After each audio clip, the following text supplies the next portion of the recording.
You saw him every day for years and never once thought to look closer none of those deed. We saw the worn jacket with the frayed cuffs, the shoes that had been resoled twice, maybe 3 times, the careful way he counted coins at the checkout counter while people behind him shifted their weight and checked their phones. We saw someone struggling, someone barely making it, someone to feel sorry for. And that's exactly what we did. We pitied him. We looked past him. We made our little assumptions and moved on with our lives, comfortable in our certainty that we understood his story just by looking at him. But we were wrong. Completely, utterly wrong. And when the truth finally came out, when it became impossible to hide anymore, it shattered every assumption we'd ever made about what poverty looks like, what wealth means, and how little we actually see when we think we're seeing everything. Before we go any further, I want to know something. Where are you watching this from right now? Drop a comment below and tell me what city you're in. And if this story already has you questioning what you think you know about the people around you, go ahead and subscribe to the channel, because what you're about to hear will change the way you see the world. His name was Martin, and he lived in a narrow apartment above a laundromat on the east side of town, where the buildings leaned slightly toward each other and the sidewalks were cracked from decades of freezing winters.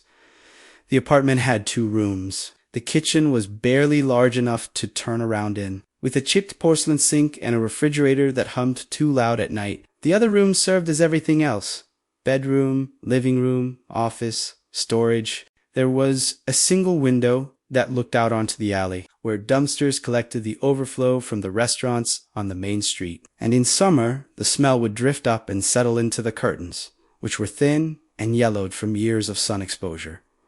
Martin had lived there for 17 years. He paid his rent on the first of every month, always in cash, always exact change, counting it out carefully into the landlord's palm. The landlord, a thick-shouldered man named Frank who owned 6 buildings in the neighborhood, never had much to say to Martin. He'd take the money, nod once, and leave. There was nothing about Martin that invited conversation. He didn't complain, didn't ask for repairs, unless something actually stopped working, didn't bother anyone. He was quiet, almost invisible, architected extended narrative structure with gradual revelation mechanics and psychological tension building. I need to build this narrative to 16,000 words with continuous storytelling. Let me continue developing Martin's daily life, showing how he appeared poor, introducing secondary characters who pitied him, and slowly building toward the hidden truth. I should introduce the physical object connected to money soon, but make it seem insignificant. I need to vary the scenes and emotions throughout, show different interactions, and create cliffhangers regularly. Let me continue. People in the neighborhood knew Martin by sight, but not by name. He worked at the public library downtown, shelving books and managing the circulation desk during the afternoon shift.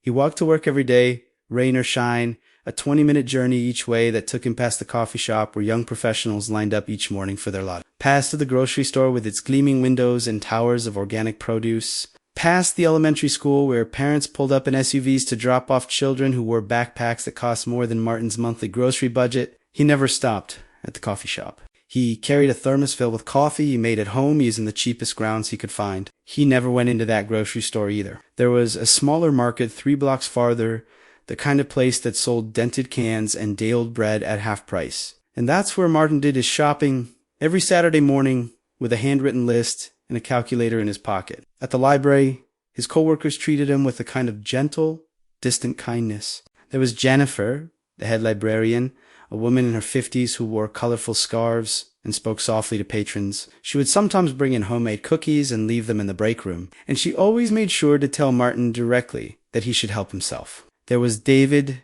younger, fresh out of library science school, full of ideas about modernizing the catalog system and hosting community events. David would occasionally try to engage Martin in conversation, asking about his weekend plans, whether he'd seen any good movies lately. If he wanted to join the staff for drinks after work, Martin's answers were always brief, polite, final. He hadn't seen any movies. He didn't have weekend plans. He couldn't make it to drinks.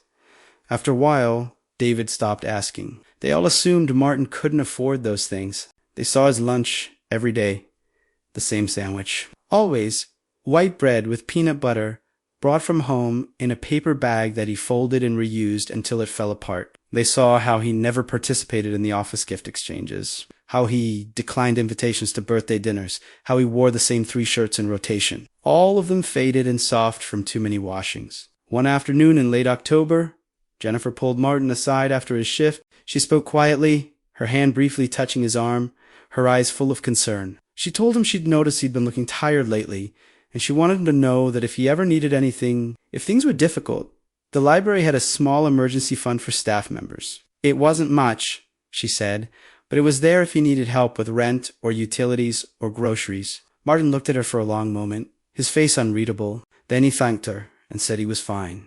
Everything was fine, but he appreciated her thinking of him. Jennifer nodded and smiled.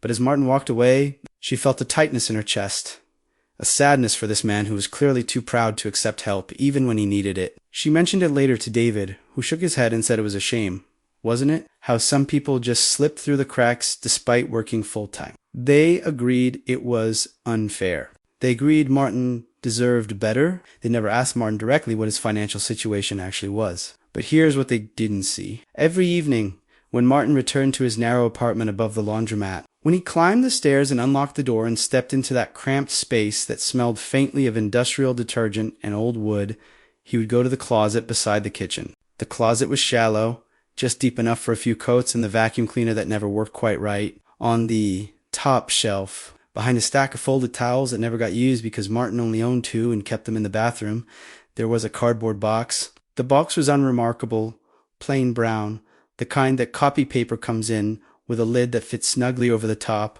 If anyone had ever seen it, they would have assumed it contained old tax documents or expired warranties or the kind of paper clutter everyone accumulates and never quite gets around to throwing away. Martin would take that box down and carry it to the small table by the window, the one where he ate his meals and read his library books. He would remove the lid and set it aside. Inside the box were notebooks, dozens of them, spiral-bound, their covers creased and worn. And every single page was filled with numbers. The notebooks went back decades. The earliest ones had dates from Martin's 20s, when he'd first started working. First started paying attention to every dollar that came in and every dollar that went out. The handwriting was different then, younger.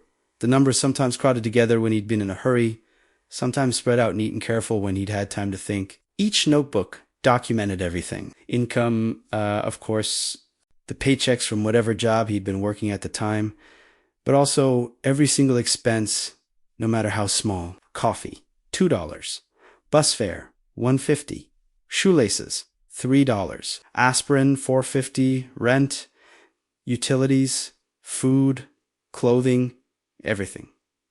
And beside each expense, in a separate column, Martin had written another number, the number that expense represented in hours of work. If he'd spent $2 on coffee and he made $10 an hour, he'd write 0.2 hours.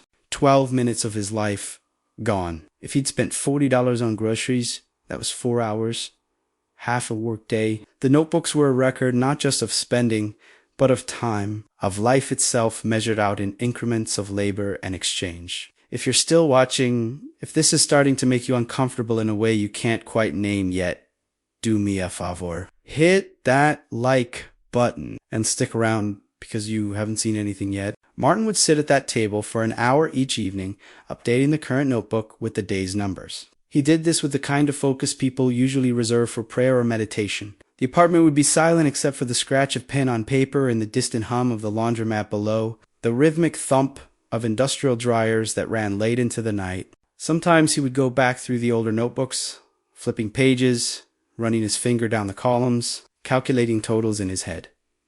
He never used a calculator for this part. He'd memorized the patterns years ago. He knew exactly how much he'd spent in any given year, any given month, sometimes any given week. He knew how much he'd earned, and he knew the difference between those two numbers down to the cent. The difference was substantial, staggering, actually, but nobody knew. Nobody had any reason to suspect, because Martin lived exactly the same way he'd always lived, regardless of what those numbers said.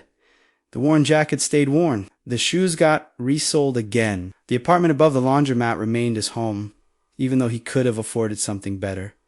Much better. He could have afforded a house. He could have afforded a car. He could have afforded to eat at restaurants and buy new clothes and take vacations and do all the things his coworkers did without thinking twice, but he didn't.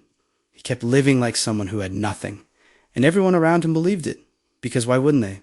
We believe what we see. We trust appearances. We think we understand people's lives based on the surface evidence. And we never imagined there might be something vast and hidden just beneath. On Saturdays, Martin's routine was slightly different. He would wake at dawn, make his coffee, eat his usual breakfast of oatmeal with raisins, and then walk to the small market where he did his shopping. The owner, a tired-looking woman named Rosa, who'd emigrated from Guatemala 20 years earlier, would nod at him when he came in. She'd learned over time that Martin didn't want a conversation. He wanted prices. He would move through the aisles slowly, comparing unit costs, checking expiration dates on the reduced items, selecting the most economical options for everything on his list. At the register, he would watch Rosa scan each item, and if the total seemed off by even a few cents, he would point it out. Rosa never took offense. She understood she'd grown up poor herself, really poor. The kind of poverty that meant hunger and uncertainty and fear. She assumed Martin was living that same reality now, in this wealthy country where poverty was supposed to be impossible. She always made sure to tell him when something was about to be marked down. When the bananas were getting too ripe and would be half price by Monday, when the bread delivery was delayed, and last week's loaves were being sold for almost nothing. One Saturday in November, Rosa's teenage daughter was working the register. She was texting while scanning items, barely looking up, her long nails clicking against the phone screen. When Martin pointed out that she'd charged him twice for the same can of beans, she rolled her eyes and sighed before fixing it. After Martin left, she complained to her mother. Why did they have to waste time with customers like that? People who were so cheap they'd argue over 50 cents. Rosa turned from the shelf she was stocking and looked at her daughter for a long moment. Then she said, in Spanish, that the girl had no idea what it meant to count every penny because it was the difference between eating and not eating. She said Martin was a good man who'd probably had a hard life, and she should show some respect. The daughter shrugged and went back to her phone, but later. Watching through the window as Martin walked away down the street with his single plastic bag of groceries, she felt something that might have been shame, or might have been the first small seed of understanding. She didn't know that Martin understood Spanish perfectly well, and she didn't know that the contents of those notebooks, if converted to actual cash, could have bought her mother's store 3 times over. Winter came hard that year, the kind of cold that makes metal burn when you touch it, that turns your breath into clouds and makes your teeth ache when you inhale. Martin's apartment was poorly insulated. The landlord had promised to weather strip the windows years ago, but never got around to it,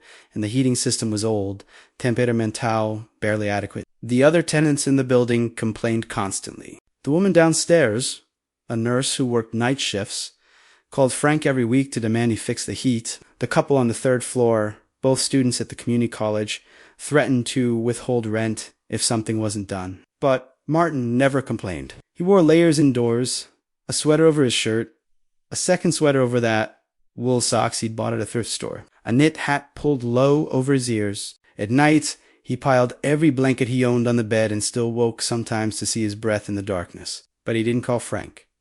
He didn't withhold rent. He just endured it the way he endured everything, with a silent, almost invisible patience that people mistook for resignation. At work, the library was warm, almost too warm, the heating system overcompensating for the brutal weather outside.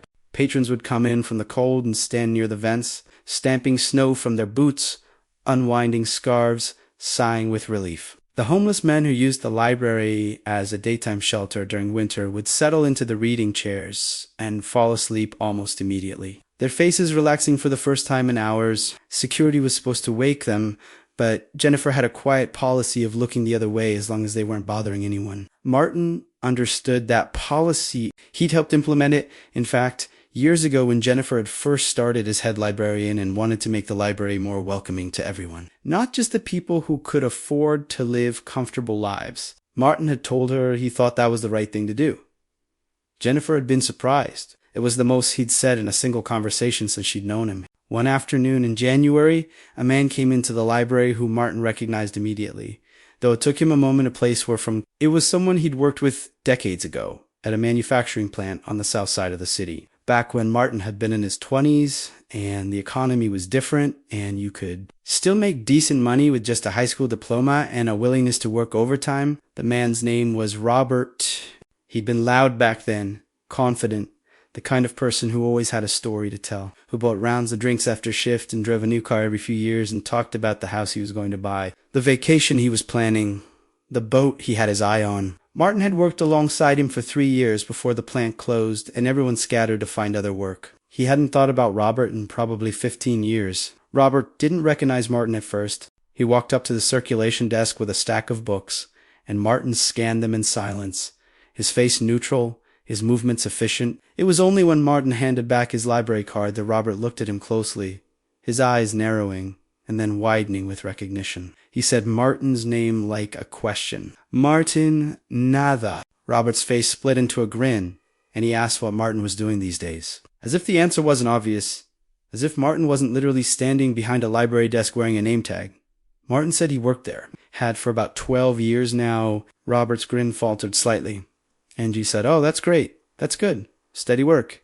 Can't beat that." Then he started talking about himself. He'd had his own business for a while, he said, a contracting company, but it hadn't worked out. Bad economy, bad partners, bad luck. Now he was working as a site manager for someone else, making okay money, but nothing like what he used to make. His wife had left 5 years ago. His kids didn't talk to him much. He was renting a condo across town, and it was fine. It was decent. But sometimes he thought about the old days at the plant before everything got complicated. Martin listened without interrupting. When Robert finally ran out of words, there was a silence, and then Robert asked the question Martin had been waiting for. He asked how Martin was doing, if he'd gotten married, if he had kids, what his life was like. Martin's answer was brief. He lived alone. He worked at the library.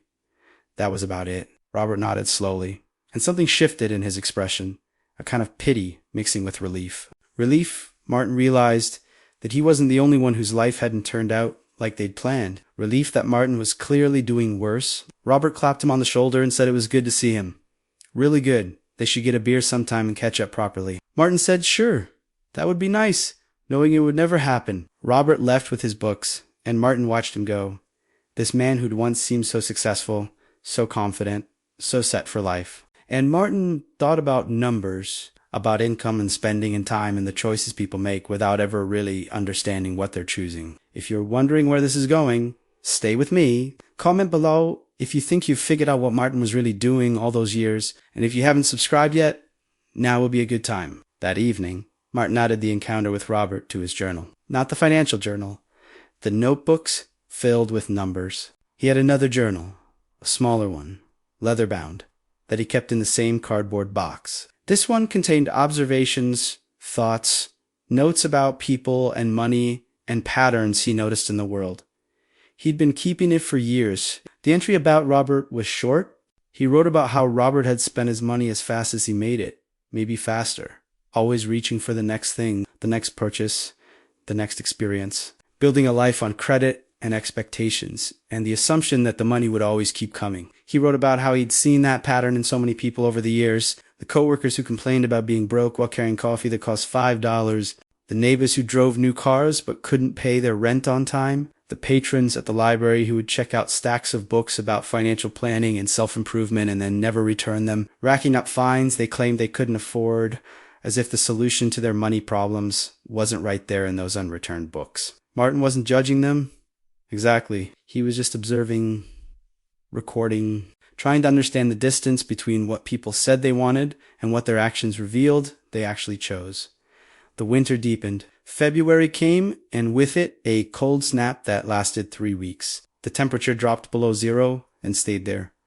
Schools closed.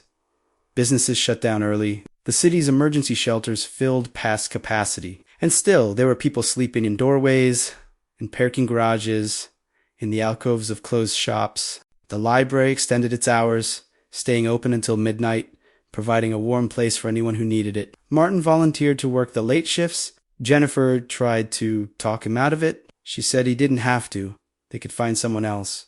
He should go home and rest.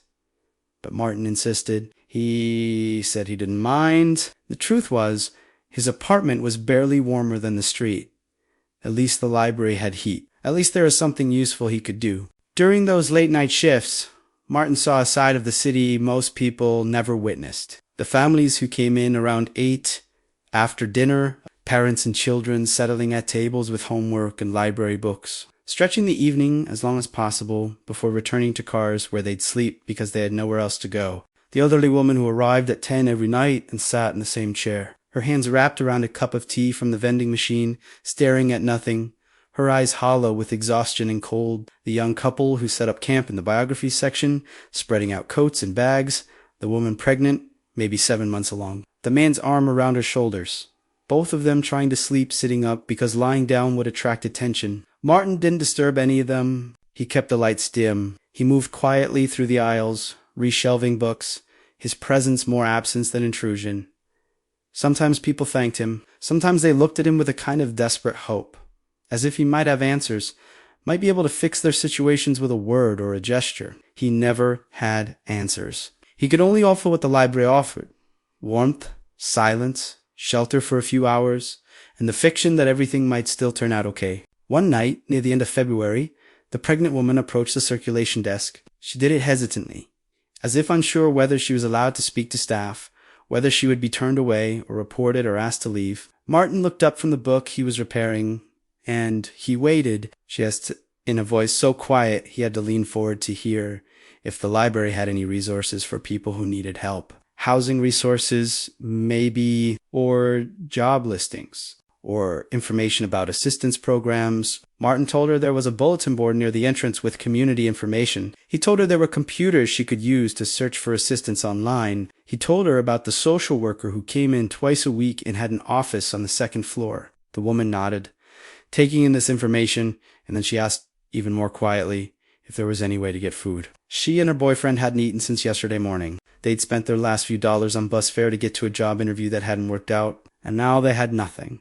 And she was so hungry she could barely think straight. Martin looked at her for a long moment. She was young, maybe 22, with dark circles under her eyes and a jacket that didn't zip over her pregnant belly. He could see her shivering despite the library's warmth. He told her to wait a minute.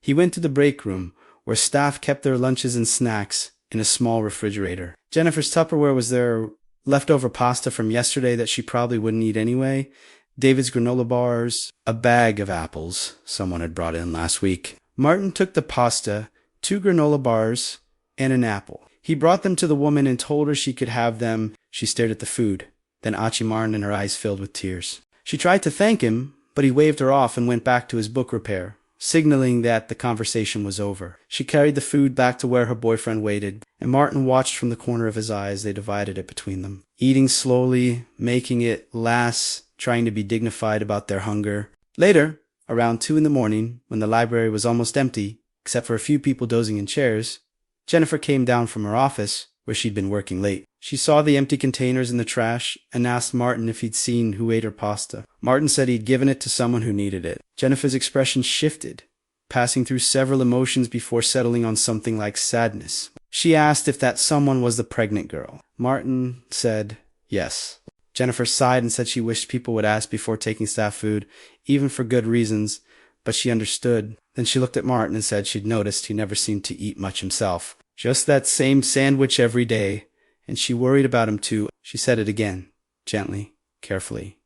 If he ever needed help, if things were tight, she was there. Martin thanked her again and said again that he was fine, and he was, but not in the way Jennifer thought.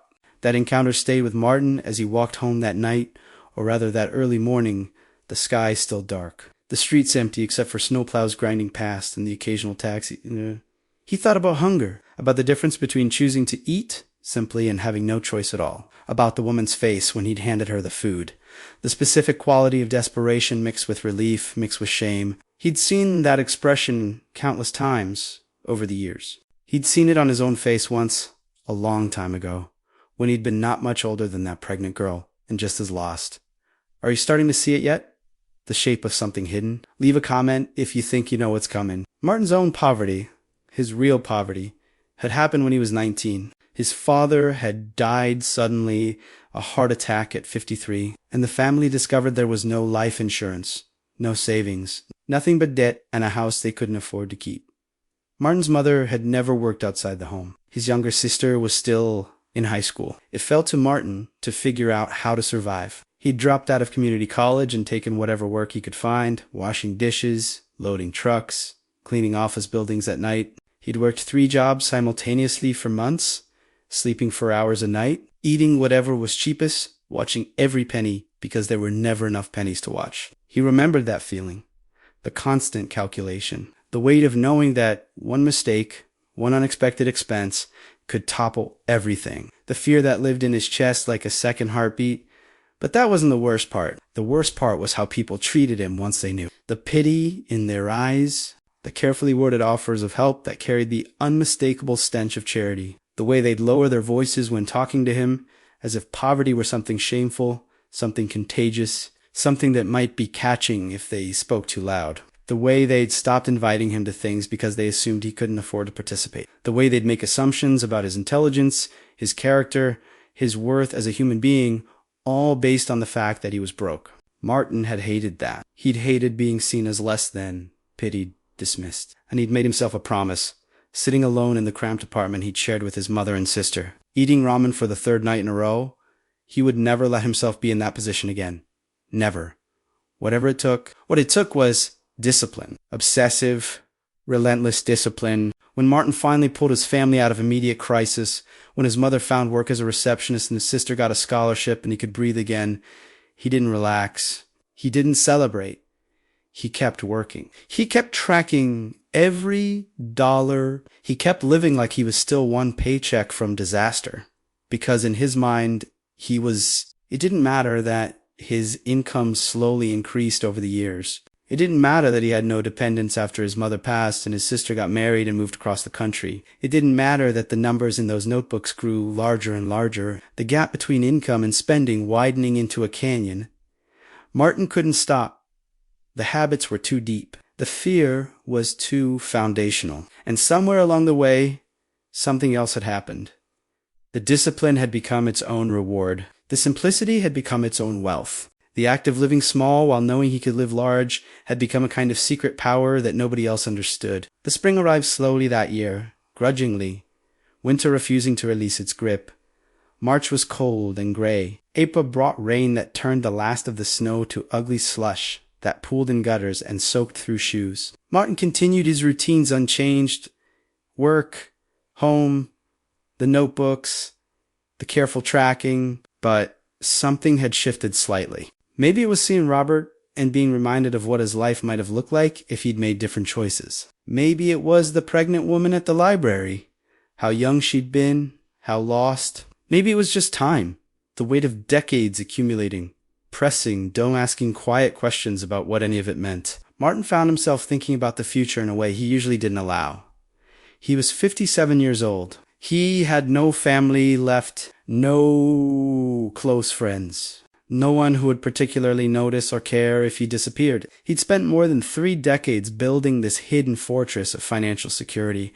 And for what? What was the point of safety if you never actually lived? In May, Jennifer announced she was retiring. She gathered the staff in the break room on a Tuesday morning and told them she'd be leaving in August, moving to Arizona to be near her grandchildren, starting a new chapter. Everyone clapped and congratulated her, and someone suggested they organize a retirement party, which Jennifer waved off but clearly appreciated. Martin felt something he couldn't quite name when he heard the news. Loss, maybe, or loneliness. Jennifer had been kind to him over the years. Not intrusive, not pushy, just steadily, quietly, kind in a way that had become familiar, almost comforting. He realized she was probably the closest thing to a friend he had, even though he'd kept her at a distance, even though she knew almost nothing about his actual life. Over the next few weeks, as plans for Jennifer's retirement developed, Martin found himself included in ways he usually wasn't. There were emails about going in on a group gift, about organizing a lunch, about who would speak at the party. David asked Martin if he wanted to help with the slideshow, collecting photos and memories from Jennifer's time at the library. Martin said yes, surprising himself. He spent an evening going through old files, finding pictures from library events over the years, and there he was in some of them, in the background, barely visible, His face turned slightly away from the camera as if he'd been trying not to be photographed. He looked at those images of himself and saw a ghost. Someone who'd been there, but not really there, present, but absent, participating in life at the absolute minimum level required. The retirement party was scheduled for a Saturday in early August at a restaurant near the library that had a private room upstairs. There was a suggested contribution of $40 per person to cover food and drinks and the gift. When David emailed Martin directly to ask if he could chip in, he added a line at the end. No pressure if it's too much right now. Martin stared at that line for a long time. No pressure if it's too much. David thought $40 was possibly too much money for Martin to spare. For a moment, Martin felt an urge to laugh, a strange bitter sound that would have had no humor in it. Instead, he replied that he'd contribute. He didn't explain why. He just sent the money and moved on. The day of the party arrived warm and humid, the kind of August afternoon that makes the air feel thick. Martin walked to the restaurant, same as he would have walked anywhere.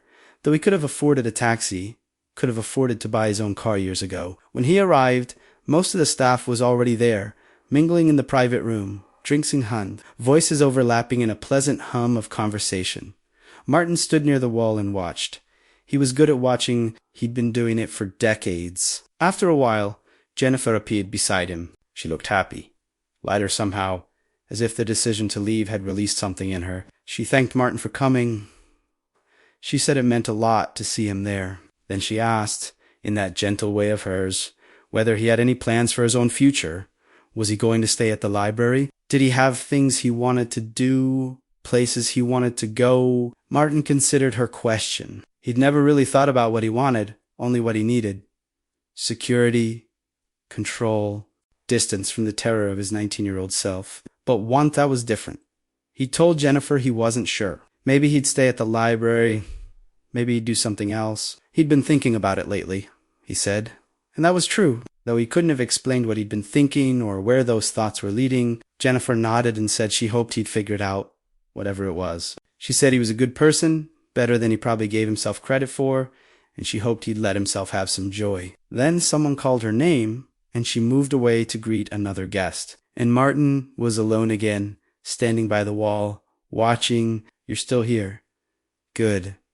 Hit that subscribe button if you haven't already, because this story is about to turn in a direction you're not expecting. The party progressed through its expected stages, speeches, laughter, the presentation of the group gift, which was a fancy camera for Jennifer's Travels Mari speeches, David telling stories about Jennifer's legendary organizational skills, the assistant librarian, a woman named Carol, who'd worked there almost as long as Jennifer, getting teary as she talked about what an incredible mentor Jennifer had been. And then, unexpectedly, Jennifer looked across the room at Martin and said she wanted him to say a few words too. Everyone turned to look at him. Martin felt a wave of panic, sharp and cold. He wasn't prepared.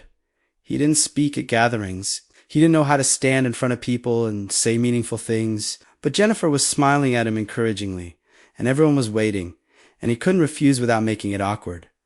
So he stepped forward. He stood there for a moment, trying to figure out what to say.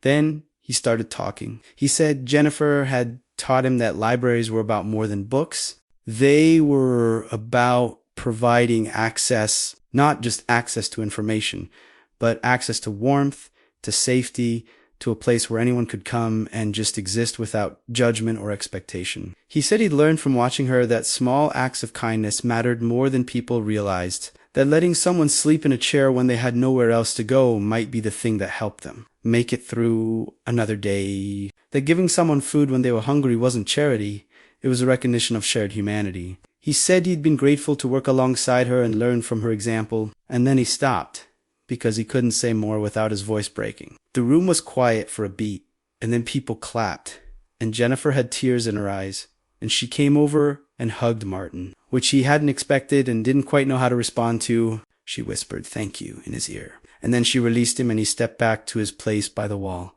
his heart pounding. David came over a minute later and said that was really beautiful. Man, he'd had no idea. Martin thought about things so deeply. Martin just nodded. He felt exposed in a way he hadn't in years, as if he'd revealed something he hadn't meant to reveal, though he couldn't identify what exactly it was. The party ended around 7. People drifted out in groups, making plans to continue the evening at a bar down the street. Martin was not invited, but he wouldn't have gone anyway. He walked home through the warm evening, and when he got to his apartment, he didn't immediately pull down the cardboard box with the notebooks. Instead, he sat by the window and looked out at the alley, at the dumpsters and the fire escape and the cats that lived in the spaces between buildings. He thought about Jennifer's question about what he wanted, about whether there was any purpose to the fortress he'd built if he never actually used it for anything beyond its own maintenance. September came. Jennifer was gone, and a new head librarian arrived. A man named Thomas, who was younger than Martin, and full of ideas about digital integration and community partnerships. The rhythm of the library changed slightly, became a bit more urgent, a bit more focused on metrics and outcomes. Martin didn't care much either way. He did his job. He shelved books. He helped patrons. He worked his shifts and went home. But something had loosened in him after the party. After his impromptu speech, after Jennifer's departure, he noticed things differently. The pregnant woman from the winter had given birth, had disappeared from the library, and Martin wondered sometimes whether she'd found help, found housing, found a way forward. He noticed the homeless men who still came in during the day, how their faces aged faster than they should, how some of them vanished and were replaced by others. He noticed his co-workers' lives progressing in ways his wasn't. David got engaged. Carol's son graduated from college. Even Thomas, the new boss, talked about his family constantly. His 2 daughters and his wife, who was an architect in the house they were renovating in the suburbs. In October, Martin turned 50. He didn't tell anyone. He'd never seen the point in marking birthdays. But on the actual day, walking home from work, he made a decision. Or rather, a decision made itself, emerging from some part of his mind that had been quietly working on a problem he hadn't known he was trying to solve. He would change something, not everything, not dramatically, but something. He would take one step outside the fortress he'd built and see what happened. He didn't know yet what that step would be, but he'd figure it out. The opportunity came in November. One of the library's regular patrons, an elderly man named Mr. Patterson, who came in 3 times a week to read newspapers and work on crossword puzzles, had a heart attack in the reference section. Martin was the one who found him, slumped in his chair, his face gray, his breathing shallow. Martin called 911 and stayed with him until the paramedics arrived, holding his hand, talking to him quietly, keeping him conscious. The paramedics said later that Martin's quick action probably saved his life. Mr. Patterson survived. He spent 2 weeks in the hospital and then a month in rehabilitation. And when he finally returned to the library in early December, he sought Martin out immediately. He wanted to thank him properly, he said. He wanted to take Martin to lunch, or maybe give him some money as a token of gratitude. Martin declined both. He said he was just glad Mr. Patterson was okay. But Mr. Patterson was persistent. Over the following weeks, he kept trying to find ways to repay Martin. He brought him cookies from his favorite bakery, which Martin accepted and then gave to David. He offered to help Martin with anything he might need, any errands or tasks or projects. Martin kept declining, gently but firmly. Finally, Mr. Patterson tried a different approach. He said he'd noticed that Martin never seemed to treat himself to anything nice, and life was short. He'd just learned that lesson himself. And maybe Martin should consider doing something special. Going somewhere. Buying something he'd always wanted. Living a little. Martin listened to this advice and nodded and said he'd think about it. And he did think about it later that night, sitting at his table with the notebooks spread out before him. The numbers hadn't changed. They never changed in their fundamental truth. Income minus spending equals saving. Time and money were the same resource, just measured differently. But something else was changing. Something that couldn't be captured in columns and calculations. Martin realized he'd been living as if the goal was accumulation itself, as if reaching some magic number would finally make him safe, finally make the fear go away. But the fear hadn't gone away. It had just become routine, familiar, almost comfortable in its constancy. And he was nearly 60 years old. And what was he actually saving for? What future was he securing? He had no heirs. No one to leave his money to. No great dreams or ambitions that required financial resources. He'd just been ... saving, hoarding, maybe. building a bigger and bigger number that meant less and less the larger it grew. That night, Martin did something he hadn't done in years. He added up the total, all of it. Every notebook, every year. Every accumulated dollar of savings. The number was large enough that it took him 3 tries to make sure he hadn't made a mistake. He sat back and looked at what he'd written. It was more than most people would earn in several lifetimes. It was enough to buy a house outright, multiple houses, enough to retire immediately and live comfortably for the next 30 years without working another day. Enough to do almost anything he could imagine doing. And he'd gotten it by living like he had nothing, by eating peanut butter sandwiches while his coworkers ordered takeout, by walking everywhere while they drove, by wearing clothes until they fell apart while they bought new wardrobes every season, by existing in a state of perpetual self-denial that had become so habitual he didn't even notice it anymore. If you're still watching, and if this is starting to shift your perspective on how you judge people on what wealth actually means, drop a like and share this with someone who needs to hear it. The revelation didn't change Martin's behavior immediately. Habits built over decades don't dissolve overnight. He still walked to work, still brought his sandwich, still lived in the apartment above the laundromat, but something had shifted in his awareness. He started noticing his own choices more consciously, seeing them from the outside, questioning them. Why did he rewear the same frayed jacket when he could afford a new one? Was it actually frugality? Or had it become a kind of perverse pride? Why did he avoid social situations that cost money? Was he actually unable to afford them? Or had he just spent so long identifying as someone who couldn't that he'd forgotten he could? These questions made him uncomfortable. They suggested that his careful, controlled life might not be the triumph of discipline he'd always told himself it was. It might be something else. A prison, maybe, that he'd built one careful decision at a time. In January, an incident occurred that brought these questions into sharp focus. A new employee started at the library, a young woman named Sasha who'd just finished her library science degree. She was enthusiastic, idealistic, full of plans for new programs and community outreach. During her second week, she organized a code drive for the homeless population that used the library. She sent out emails, put up flyers, coordinated with local shelters. On the collection day, donations poured in. People brought coats by the armful, along with gloves and scarves and boots. Sasha was delighted. She'd set up a sorting station in the community room, and she recruited staff to help organize the donations. Martin ended up volunteering, partly because he happened to be on shift when she asked, partly because he didn't know how to say no without seeming callous. As they sorted through the coats, checking pockets and removing tags, Sasha kept up a running commentary. She talked about inequality, about how unjust it was that people froze on the streets while others had closets full of clothes they never wore, about how society's priorities were fundamentally broken. Martin listened without responding. At one point, Sasha held up a particular coat, a nice one, wool blend, barely worn, and she said whoever donated this probably had a dozen more just like it at home. She said rich people had no concept of what it meant to struggle, no understanding of how the other half lived.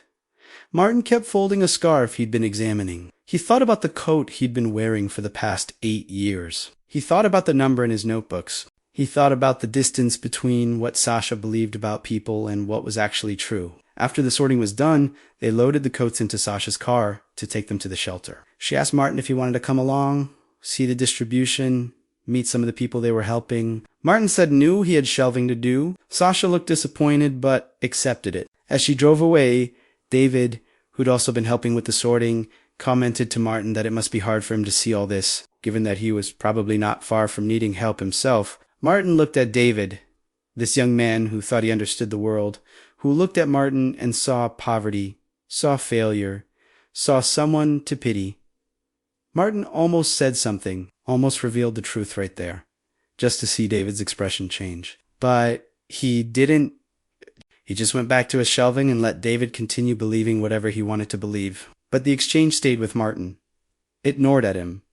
The presumption, the casual certainty that appearance equaled reality, the way people had been making assumptions about him for years, assuming his life was small and sad and limited, never imagining that someone might choose to live simply while having the means to live otherwise. He realized that part of what bothered him wasn't just the misunderstanding itself. It was that he'd cultivated that misunderstanding.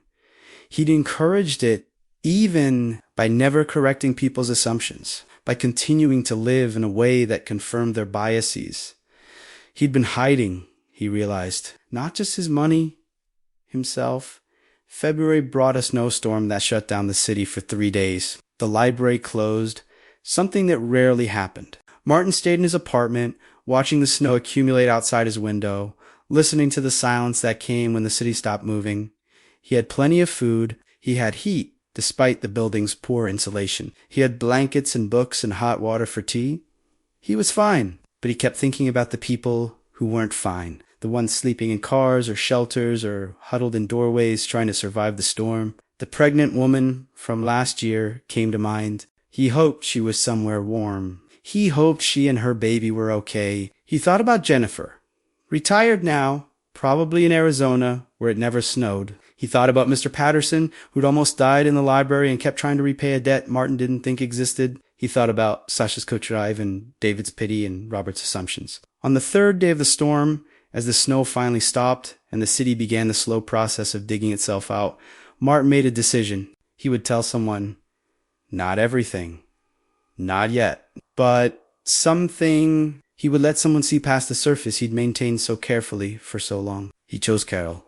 She'd been at the library longer than anyone except Martin himself. She was practical, not given to drama or gossip, and she'd always treated him with basic respect without the layer of pity that colored other people's interactions with him. He waited until they were both working a quiet afternoon shift a week after the storm. He asked if he could talk to her privately. She looked surprised, but agreed. They went to the break room. Martin made them both cheap tea bags from the jar the library kept for staff. He sat down across from her and said he wanted to tell her something, but he needed her to keep it confidential. Carol's expression shifted to concern. She asked if everything was okay, if he was sick, if he needed help. Martin shook his head. He said he was fine. He was better than fine, actually. And then he told her, not the full number? That felt too extreme. But he told her he wasn't poor. He told her he'd been saving money for decades, living carefully, spending very little. He told her he had substantial savings, enough that he could retire now if he wanted to. He told her he knew people assumed otherwise because of how he lived, and he'd let them assume it because it was easier than explaining, but he wanted someone to know the truth. Carol stared at him. She set down her tea. She asked if he was serious. Martin said yes. She asked why. Why live in a shabby apartment and wear old clothes and eat the same sandwich every day if he didn't have to? Why put himself through that? Martin tried to explain about his father's death, about being 19 and terrified, about learning to survive on almost nothing and never being able to unlearn it, about how the discipline had become its own reward, how having the fortress mattered more than using it. As he talked, he realized how strange it all sounded, how broken, maybe, how it revealed something about him that wasn't particularly flattering. But Carol didn't interrupt. She just listened. When he finished, she sat quietly for a moment. Then she asked what he was going to do now. Why was he telling her this? Martin said he didn't know. He said he was trying to figure that out. He said he thought maybe it was time to change something, to actually use the security he'd built instead of just maintaining it forever. Carol nodded. She said she couldn't pretend to understand what it had been like, being that scared of poverty, living with that fear for so long. But she said he should think about what his father would want for him. Would he want Martin to spend his whole life being afraid? Would he want Martin to sacrifice every bit of comfort and joy in service of a fortress that was big enough already? Martin didn't have an answer to that. They sat in silence for a while, and then their break was over, and they went back to work. But something had shifted. Someone knew. Now, the secret was slightly less secret, and Martin felt both relieved and terrified. Ishuhiri? Leave a comment telling me what you think Martin should do next. And if this story is making you think differently about the people you see every day, hit that subscribe button. Over the next few weeks, Carol treated Martin exactly the same as always, which he appreciated. But there were small differences. She stopped suggesting he help himself to free food people brought in. She stopped making comments about the weather or the cost of living that carried the implicit assumption he was struggling. She just treated him as a colleague, an equal, someone who'd made his own choices for his own reasons. It was such a small change, but Martin noticed it immediately. He realized how exhausting it had been all these years, maintaining the performance of poverty, how much mental energy it took to be constantly aware of how he was being perceived, to make sure he never accidentally revealed something that would contradict the story people told themselves about him. In March, Martin did something unprecedented. He went shopping. Hail shopping not for groceries or necessities, but for something he wanted. He walked into a bookstore, an actual independent bookstore with hardcovers and soft lighting and a cafe in the back corner. The kind of place he'd never entered because what was the point when the library had books for free? He wandered the aisles for a while, running his fingers along the spines, reading back cover descriptions. Finally, he selected 3 books: history, philosophy, a novel someone had reviewed well. At the register, the total came to $62. Martin pulled out cash and paid without hesitation, without counting coins, without calculating how many hours of work they represented. The clerk handed him the bag, and Martin walked out feeling strangely light. It was such a small act, completely meaningless in the context of his actual wealth, but it felt enormous. It felt like breaking a rule that had governed his entire adult life. He read those books over the next month, and when he finished them, he bought Mari. He started building a small collection in his apartment, stacking them on the windowsill since he didn't have a bookshelf. Looking at them gave him a feeling he couldn't quite name. Permission, maybe? Or possibility. He told Carol about it one day during a break, and she smiled and said she was glad. She asked what else he might do now that he'd started. Martin said he didn't know. The books felt like enough for now. But Carol said she hoped he'd keep going. She said there was a whole life out there he'd been denying himself, and maybe he should see what it felt like to actually live it. April came, and with it, Martin's 59th birthday. He still didn't tell anyone at work, but this year he acknowledged it himself. He went to a restaurant for dinner, not a fancy restaurant, not even an expensive one. Just a regular neighborhood place where families and couples sat at worn tables and ate comfort food. Martin ordered meatloaf and mashed potatoes and green beans, and when the server asked if he wanted dessert, he said yes. Apple pie with ice cream. Hiachi slowly savoring each bite, watching the other diners, feeling simultaneously conspicuous and invisible. The meal cost $23, including tip. When Martin got home that night, he didn't write it in his expense notebook. He started the pen in hand. The notebook opened to the current page, and then he stopped. He closed the notebook. He put it back in the box, and he went to bed without recording the expense for the first time in 38 years. The next morning, he felt strange, as if he'd done something dangerous or forbidden. All day at work, he kept thinking about that missing entry, that gap in the record. It bothered him more than he wanted to admit. That evening, he pulled out the notebook again, intending to add the entry retroactively to restore the perfect record. But he couldn't make himself do it. Instead, he started a new entry. Today, I decided to stop tracking. He wrote about the restaurant, about the meal, about how it had felt to eat food someone else had cooked in a place that wasn't his home. He wrote about Carol knowing his secret, about the books he'd bought, about Jennifer's question regarding what he wanted from life. He wrote for 3 pages, filling them with words instead of numbers for the first time since the journals began. When he finished writing, he sat back and looked at the cardboard box full of notebooks. Decades of his life, recorded in columns and calculations. Proof of discipline, proof of fear, proof of survival. He thought about what all those numbers added up to, not just the dollar amount, but what they represented. Control over a life that had once felt completely out of control. Safety purchased through decades of self. A fortress so strong that nothing could threaten him. But also loneliness, isolation, a life half. He realized that the notebooks had been necessary once. They'd saved him when he was 19 and drowning. They'd given him structure when everything else was chaos. But at some point, they'd stopped being a tool and become a cage. He'd kept recording, kept controlling, kept denying himself, long past the point when he actually needed to. And now, he was almost 60 years old, sitting alone in a shabby apartment he didn't need to live in. Wealthy in a way no one knew about, poor in ways that had nothing to do with money. In May, something happened that forced Martin's hand regarding his secret. The library's HVAC system failed catastrophically, requiring emergency repairs that would cost tens of thousands of dollars.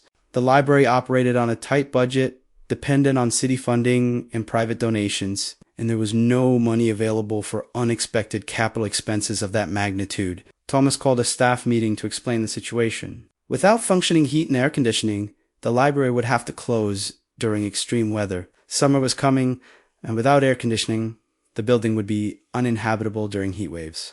The very populations that depended on the library, most the homeless, the elderly on fixed incomes, the families without home internet would be the ones most affected. Thomas said he was applying for emergency grants and reaching out to major donors, but the process would take months, maybe longer. In the meantime, the library would have to make do. Martin listened to this explanation with growing discomfort. He knew what the solution was. It was obvious. But actually implementing that solution would mean revealing everything. It would mean the end of his carefully maintained invisibility. After the meeting, he went to the bathroom and locked himself in a stall and stood there, breathing slowly, trying to calm the panic rising in his chest. He could just do nothing. Let Thomas handle it through proper channels. It wasn't Martin's responsibility. He didn't owe the library anything beyond his work, which he performed adequately. He could keep his secret and let the situation resolve itself, however it was going to resolve itself. But he couldn't stop thinking about the pregnant woman from last winter, about the homeless men who slept in the reading chairs, about the families who came in the evening, because it was the only warm place they could afford to be, about Jennifer saying that libraries provided access not just to information but to basic human dignity, about his own years of accepting the library's warmth, its resources, its paycheck, while sitting on wealth he never used. It felt suddenly obscene. Not the wealth itself, but the hoarding of it, the refusal to let it do anything useful while people suffered from its absence. That evening, Martin wrote a check. He'd never written a check that large before. His hand actually shook as he filled in the numbers. It was enough to cover the HVAC repairs completely, with some left over for other maintenance the building needed. He put the check in an envelope and sealed it. Then he sat at his table, staring at that envelope, perilous by what it represented. Once he gave this to Thomas, everything would change. People would know. They'd ask questions. They'd make assumptions, different assumptions than before, but still probably wrong. They'd treat him differently. He wouldn't be invisible anymore. He wouldn't be pitiable. He'd be something else. Something he couldn't quite predict. He almost didn't do it. Almost tore up the check and wrote it off as a moment of temporary insanity. But the next morning, before he could second-guess himself further, he arrived at work early and went to Thomas's office. Thomas looked surprised to see him, surprised anyone was there that early. Martin handed him the envelope and said he wanted to make a donation for the HVAC repairs. Thomas opened the envelope, looked at the check, looked at Martin, looked at the check again. His mouth opened, but no sound came out. Finally, he managed to ask if this was real. Martin said yes. Thomas asked where Martin had gotten this kind of money. Martin said he'd been saving for a very long time. Thomas started to ask more questions, but Martin held up his hand and said he needed Thomas to keep this quiet. Please, anonymous donation. No publicity, no recognition. Just fix the air conditioning. But of course, it didn't stay quiet. Thomas told Carol, who already knew, but confirmed Martin's identity as the donor. Carol told David, swearing him to secrecy, but obviously news like that didn't stay secret. David told Sasha. Sasha told the party. Within a week, everyone knew Martin Keene, the quiet guy who ate peanut butter sandwiches and wore the same jacket for years, the one they'd all assumed was barely scraping by, had just donated enough money to solve the library's financial crisis. The cognitive dissonance was profound. People didn't know how to act around him. Some avoided him, as if his wealth was somehow threatening or embarrassing to them. Some approached him with new respect, tinged with confusion. Some asked direct questions that Martin deflected. The general consensus seemed to be that he must have inherited money, or won the lottery, or been hiding some kind of windfall. The idea that he'd accumulated it himself through decades of careful saving seemed too improbable to consider. What are you thinking right now? Comment below and let me know. And if you're finding value in this story, hit that like button. The HVAC repairs were completed by late June. The library remained open through the summer heat, cool and welcoming, and the homeless population returned, along with the families and the students and everyone else who needed refuge. Martin watched them and felt something he couldn't quite name. Not pride, exactly. Not satisfaction. Maybe just a quiet recognition that the money had done something useful, had served some purpose beyond its own accumulation. Carol caught him looking thoughtful one day and asked how he felt about it all. Martin said strange, exposed, but also lighter, somehow, as if he'd been carrying something heavy for a very long time and had finally set it down. But there were complications too. The donation changed how people treated him in ways that were subtle but pervasive. David started inviting him to after-work gatherings again, assuming Martin could now afford to participate. Sasha asked if he'd be interested in joining the library board, where his financial expertise could be valuable. Thomas kept trying to have conversations about Martin's philanthropic vision and whether he'd consider making ongoing contributions. Martin deflected all of it. He didn't want to be a philanthropist. He didn't want to be on the board. He didn't want financial conversations. He just wanted to keep shelving books and living his life. Except now he couldn't, because everyone saw him differently.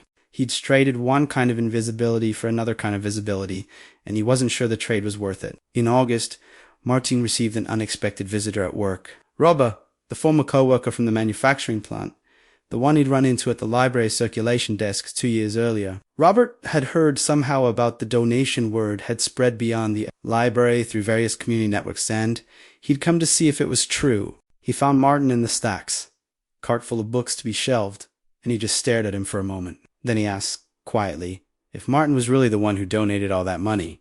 Martin said yes.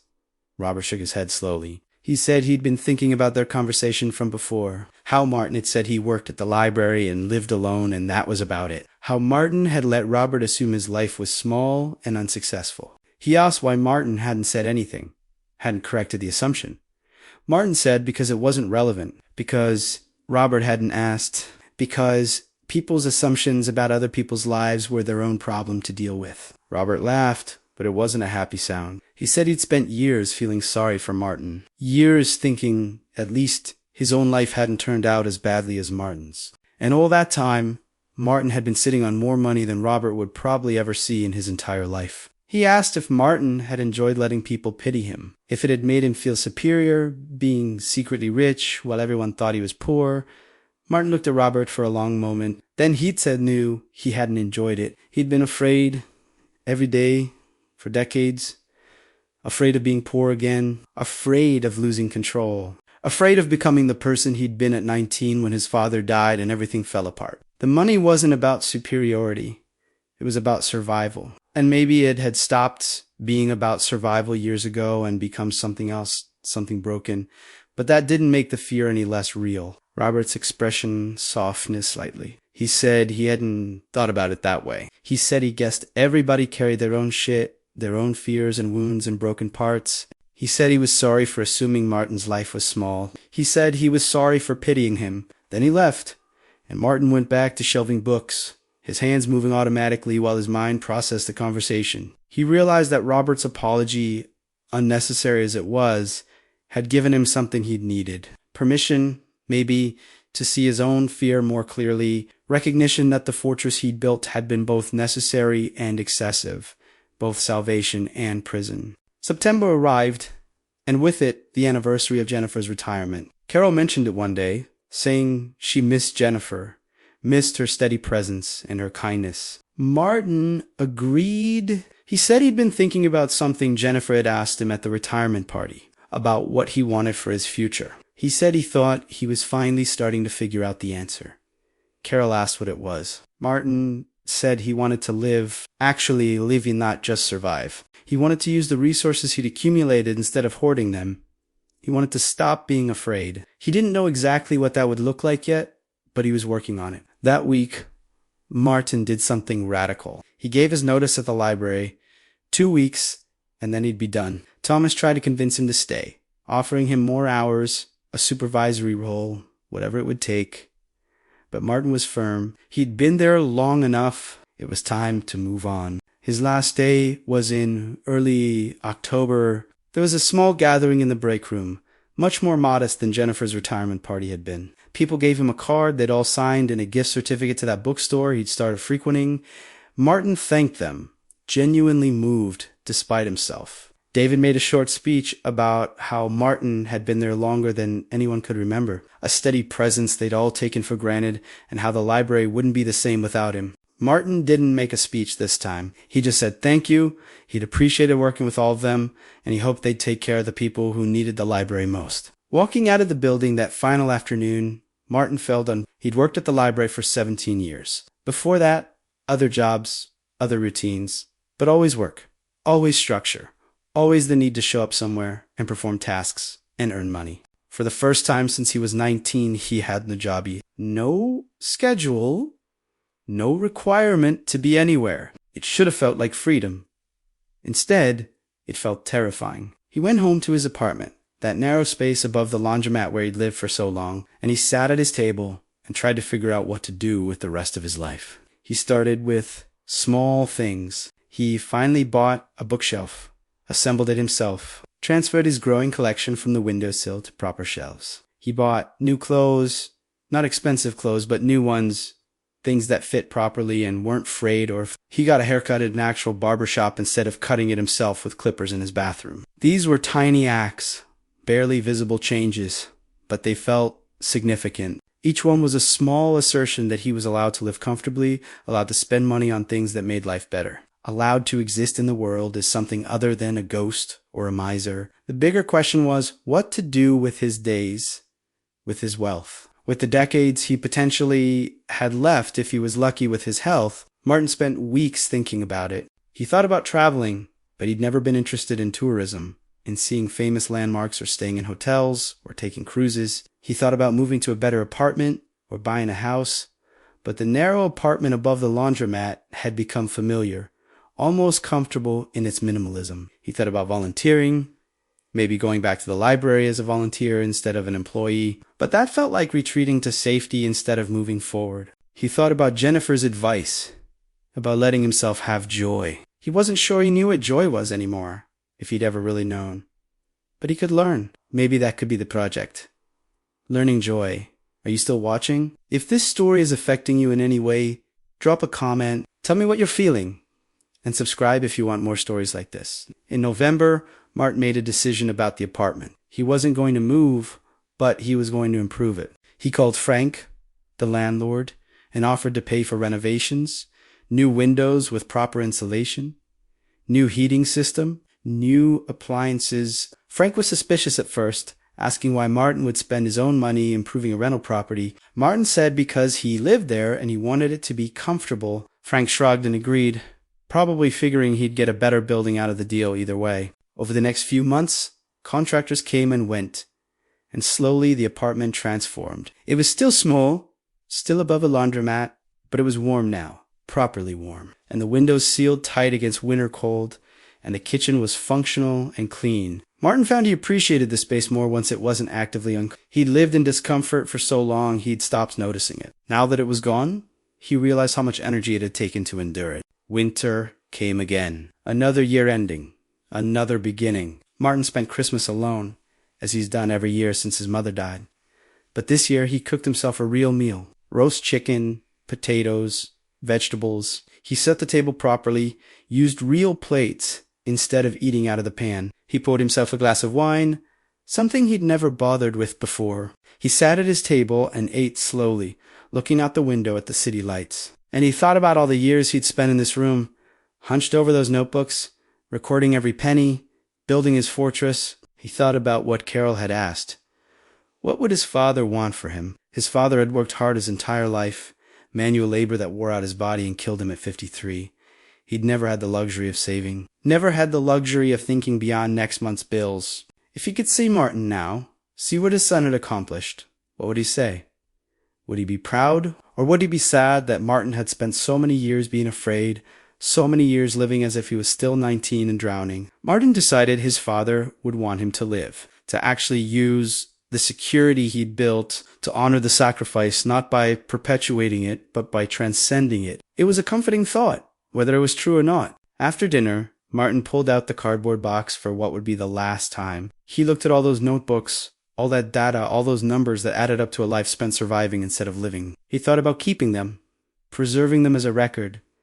But what was the point? They weren't a trophy. They were evidence of trauma, of fear that had gone on too long. He carried the box down to the dumpster in the alley and threw it away. Oh, have it. The notebooks, the journals, decades of meticulous record keeping, gone. He stood there in the cold afterward, breathing hard, feeling like he'd done something irreversible and necessary. In January, Martin started volunteering at a homeless shelter, not one connected to the library, a different one on the other side of town. He helped serve meals, clean up, talk to people who came in from the cold. He saw himself in some of them, or the version of himself he might have become if things had been slightly different, if he'd made different choices or had worse luck. He didn't tell them he had money. He didn't offer advice or try to fix their situations. He just listened, showed up, helped where help was needed. It was something, at least a way to be useful, a way to turn accumulated resources into actual good instead of just theoretical security. He met a social worker there named Maria who reminded him of Jennifer. Same quiet competence, same ability to see people as individuals rather than categories. They started talking during breaks, sharing coffee from the shelter's industrial-sized percolator. Maria told him about her work, the impossible caseloads, the funding shortfalls, the people she couldn't help because the system was too broken. Martin listened and eventually asked what it would take to help more people. Maria laughed and said, money, obviously, more staff, better facilities, longer operating hours, expanded services. All of it came down to money. Martin said he might be able to help with that. Maria looked at him skeptically, this man in his worn jacket who volunteered serving meals. But Marty was serious. Over the next few weeks, they talked about what was needed, what could actually make a difference, and Martin started writing checks again. Not huge amounts, not enough to bankrupt himself, but significant contributions, enough to hire another social worker, enough to extend operating hours, enough to make a visible difference. Word got around, as it had with the library. This quiet man who'd appeared out of nowhere and started volunteering was apparently funding major expansions at the shelter. People treated him differently. Some with gratitude, some with suspicion, some with the kind of interest that made Martin uncomfortable. But Maria just treated him like a colleague. She thanked him for his contributions, but never asked for more than he offered. She invited him to staff meetings so he could understand how the money was being used. She introduced him to people whose lives were being changed by the expanded services. Martin found that he appreciated her approach. It felt like partnership rather than charity. It felt like his money was doing something real. By spring, Martin had developed a routine. Mornings at the shelter. Afternoons, reading or walking or thinking. Evenings at home, cooking real meals, maybe watching a movie on the television he'd finally bought. It was a quiet life. Not dramatically different from before in its external contours, but it felt different. Less constricted, less afraid. He was spending money now. Not carelessly, but thoughtfully, in ways that made life better for himself and others. He'd bought comfortable furniture for his apartment. He'd subscribed to newspapers and magazines. He'd joined a gym, something he'd never considered before, and found he enjoyed the simple physical activity, the routine of it. He was still careful with money, still conscious of costs, but not obsessed, not recording every penny, not calculating everything in terms of hours of labor. He was just living. One afternoon in April, Martin was walking home from the gym when he passed the library. He hadn't been inside since his last day of work 6 months earlier. On impulse, he went in. The building was busy, full of people using computers and browsing shelves and sitting in the reading areas. The homeless men were there, sleeping in their usual chairs. Martin saw some familiar faces, patrons he'd helped over the years.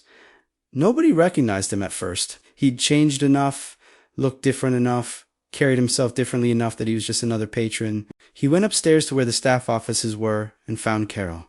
She looked up from her desk, startled, then broke into a smile. She asked what he was doing there. Martin said he just wanted to see the place, see how things were going. They talked for a few minutes, catching up. Carol told him David was engaged. The wedding was in June. She told him Thomas was doing fine as director. The library was thriving.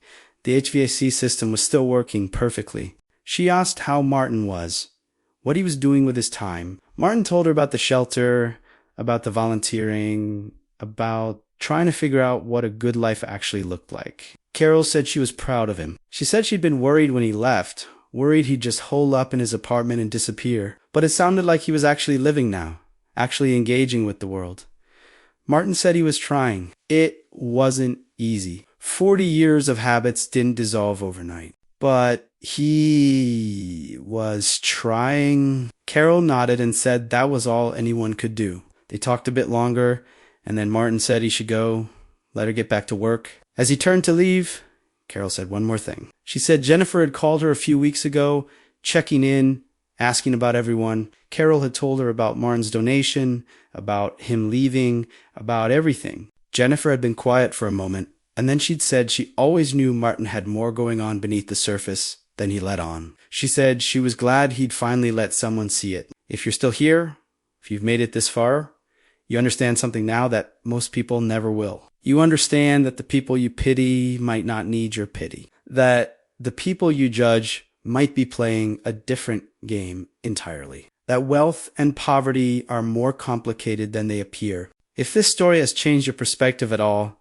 hit that like button and share it with someone who needs to hear it. Martin left the library and walked home through the spring afternoon. The city was warming up, trees budding, people shedding their heavy coats. He thought about what Carol had said, about Jennifer knowing he had more going on beneath the surface. He wondered what Jennifer had actually seen. Had she suspected he wasn't poor? Or had she just recognized that he was complicated, that his life had depths he didn't show? Maybe it didn't matter. Maybe the point was that she'd offered kindness without needing to understand everything. Maybe that was what real connection looked like. Seeing someone, even incompletely, and treating them with dignity anyway. That night, Martin made a decision. He called the landlord, Frank, and told him he was going to move out. Frank sounded surprised, asked if there was a problem with the apartment now that it was renovated. Martin said no, the apartment was fine, better than fine. He just thought it was time to live somewhere different. Frank asked where he was moving. Martin said he didn't know yet. He'd figure it out. For the first time in his adult life, he didn't have a detailed plan, didn't have every step mapped out and calculated. He was just going to see what happened. The uncertainty was terrifying, but also kind of exhilarating. He gave Frank 60 days' notice and hung up. Over the next 2 months, Martin looked at apartments. He could afford something nice now, something in a good neighborhood with modern amenities and natural light. He looked at places that would have seemed impossibly luxurious a year ago, but none of them felt right. They were too big, too impersonal, too disconnected from the city he knew. Finally, he found a small one-bedroom in an older building downtown, within walking distance of the shelter and the library and the bookstore. It wasn't fancy, but it had character. Cheese ceiling's original woodwork. Large windows that overlooked a quiet street lined with trees. The rent was more than he'd been paying, but still modest by market standards. Martin signed the lease and moved in late June. The new apartment felt different from the first morning. Light poured in through those big windows. The street sounds were different. Less industrial, more residential. Martin unpacked his few possessions, the books, the new furniture, the kitchen supplies he'd accumulated, and slowly made the space his own. He hung art on the walls, something he'd never done before. Simple prints from a local gallery, nothing expensive, but meaningful in their presence. He bought plants and tried to keep them alive. He set up his new bookshelf by the window and arranged his growing collection. It was a home, not just a place to sleep and hide. For the first time since his father died 40 years ago, Martin had a home. He continued his work at the shelter. Maria had become a real friend. Maybe his first real friend in decades. They had coffee together sometimes, talked about books and politics and the state of the world. She knew about his money now, knew he was the one funding much of the shelter's expansion, but she didn't treat him differently because of it. She treated him like a person, which was what Martin had always wanted without quite knowing how to ask for it. Through Maria, he met other people in the social services world, other volunteers and staff and advocates. He started getting invited to things, community events, fundraisers, strategy meetings. He went to some of them, slowly building a network of connection he'd never had before. In August, David's wedding happened. Martin received an invitation, which surprised him. He almost didn't go, old habits pulling him toward isolation. But he made himself go.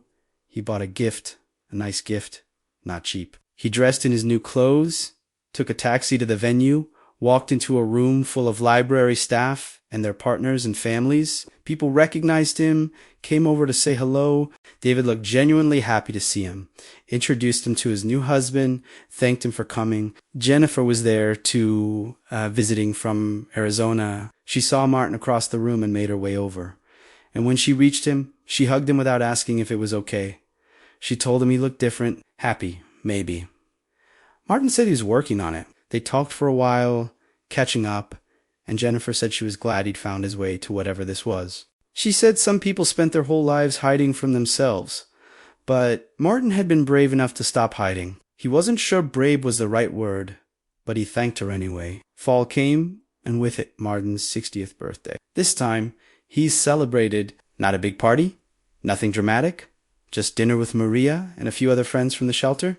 They went to a nice restaurant, nothing too fancy, but a real place with tablecloths and multiple courses and wine that came in actual bottles. Martin paid for everyone, and when Maria tried to protest, he said it was his birthday and he'd pay if he wanted to. They toasted him.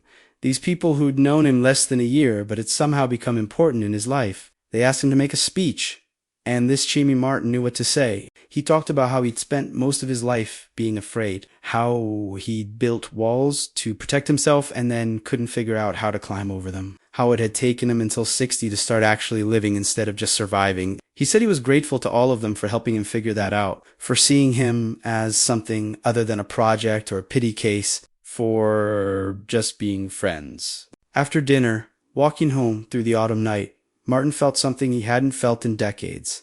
Contentment, maybe, or peace. It wasn't that all his problems were solved. He still had moments of anxiety about spending money. Still caught himself calculating costs in terms of hours worked, even though he didn't work anymore. He still sometimes felt like he was pretending to be someone he wasn't. Someone who was allowed to live comfortably and have friends and take up space in the world. But those moments were becoming less frequent. The fear was loosening its grip. The fortress was still there, the financial security he'd built so carefully, but he was learning to live outside its walls. Winter came again, another year ending. Martin had been retired for over a year now. He'd been living in the new apartment for 6 months. He'd been volunteering at the shelter for almost a year. He'd made friends. He'd spent money on things that weren't strictly necessary but made life better. He'd started building a life that felt like it belonged to him rather than being dictated by fear and trauma from 4 decades ago. He thought about the person he'd been, the man who ate peanut butter sandwiches and wore the same jacket for years and let people pity him because it was easier than explaining. That person wasn't gone. He was still there, still part of Martin, but he wasn't the only part anymore. On Christmas Day, Martin hosted dinner at his apartment. It was a small gathering. Maria and her teenage daughter, Carol, from the library, a few other friends from the shelter. Martin cooked everything himself, following recipes he'd learned from YouTube videos, producing a meal that was probably not quite restaurant quality, but was warm and abundant and made with care. They sat around his small table, which wasn't really big enough for everyone, but they made it work, and they ate and talked and laughed. At one point, Maria's daughter asked Martin what he'd done before he retired, and Martin said he'd worked at the library. The girl asked if he'd liked it, and Martin paused, thinking about it. He said yes, he'd liked it. It had been good work, but he liked what he was doing now even better. The girl asked what that was exactly, and Martin looked around the table at these people who'd somehow become his family, and he said he was learning to live. Later, after everyone had left and Martin was cleaning up, he stood at his window looking out at the city. The streets were quiet, Christmas lights twinkling in windows, snow beginning to fall. He thought about all the years he'd lived above the laundromat, recording numbers, building his fortress, hiding from the world. He thought about the people who had pitied him, who'd never known the truth, who'd made their assumptions and moved on with their lives. He thought about Robert and David and Sasha and all the others who'd been so certain they understood his story. They hadn't been wrong to pity him.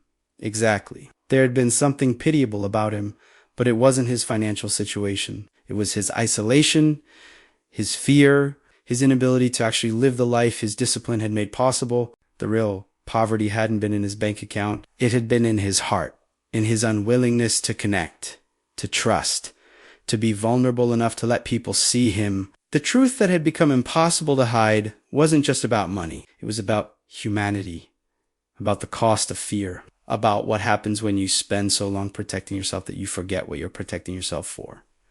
Martin understood that now. He understood that wealth meant nothing if you were too afraid to use it. That security meant nothing if it came at the cost of actually living. That all the discipline and all the savings and all the careful planning in the world couldn't protect you from loneliness or isolation, or the essential vulnerability of being human. He thought about what he'd write in his notebooks if he still kept them.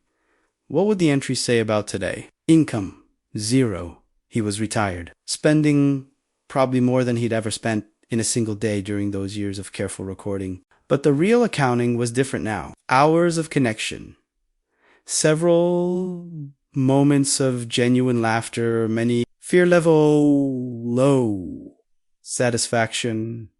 Those were the metrics that mattered, though you couldn't record them in neat columns or add them up to a total. They were immeasurable and essential, like breathing or love or the difference between existing and actually being alive. The snow fell harder outside, blanketing the city in white. Martin finished cleaning the kitchen and made himself tea and sat by the window with a book. His apartment was warm. His stomach was full.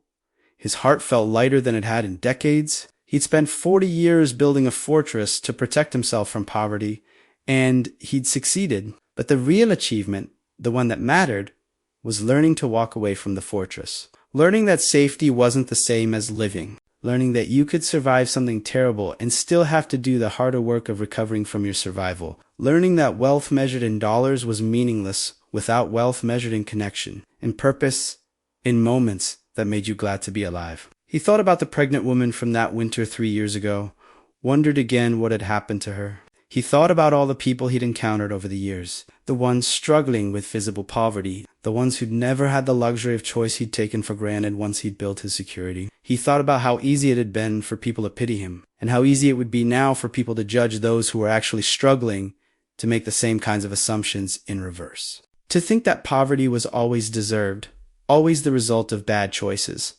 always something that could be solved with just enough discipline. His own story proved that wasn't true. He'd had luck, he'd had opportunities, he'd had the privilege of not getting sick or injured at the wrong time, of not having dependents who needed expensive care, of not facing the 1,000 other catastrophes that could derail even the most careful planning. The truth was, his story wasn't inspirational. It wasn't a tale of triumph or validation of the idea that anyone could pull themselves up by their bootstraps if they just tried hard enough. It was a story about trauma and fear and how both of those things could distort your whole life even after the immediate danger had passed. It was a story about the poverty of spirit that could coexist with financial wealth. It was a story about judgment and assumption and how little we actually see when we think we're seeing someone's whole life. Most of all, it was a story about learning very late that the fortress you build to protect yourself can become your prison if you never learn to walk outside it. Martin finished his tea and went to bed. Tomorrow he'd go to the shelter, continue his volunteering, continue trying to turn his accumulated resources into something useful. Tomorrow he'd call Maria and maybe make plans for New Year's.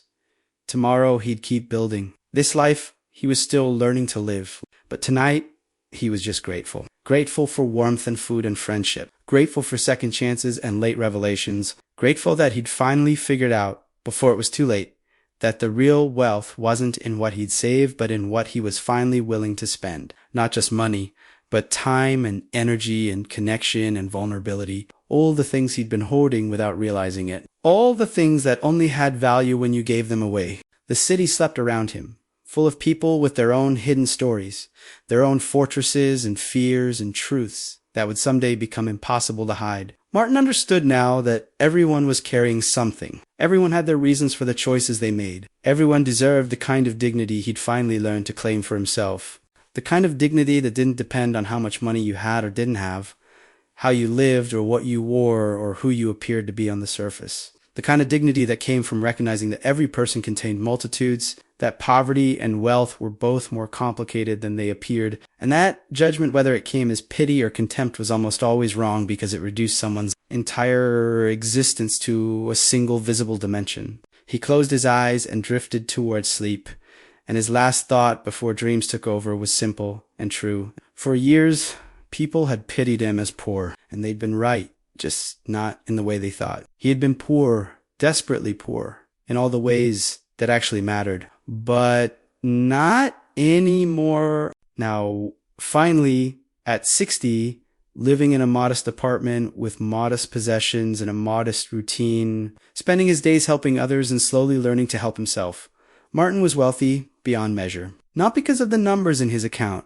though those were still substantial, but because he'd learned the hardest lesson of all, that real wealth wasn't something you could hoard or hide or build a fortress around. It was something you could only experience by letting it go, by using it, by allowing yourself to be vulnerable enough to actually live. That was the truth that had finally become impossible to hide. And that was the truth that had finally set him free.